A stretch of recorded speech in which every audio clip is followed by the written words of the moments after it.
Today we're looking at how problem solving creates greater engagement in real world problems and the motivation to try and solve them. The first key reason is that it provides real world relevance and becomes a bit more motivating and engaging in terms of solving those problems, whether it's a city planning issue or they can see the practical applications in terms of coding.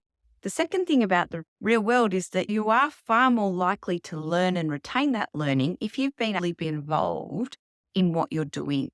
Think about trigonometry. It actually makes sense to see a ladder against a wall, measure and check it against what you calculated, far more than seeing a picture in the textbook.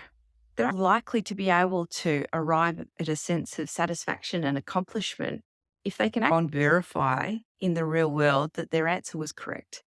The last reason is a little bit subtle, and it's about critical thinking and connecting people to their communities. So we can solve problems for our communities. We're connected to the outside world, more engaged and active in the learning process.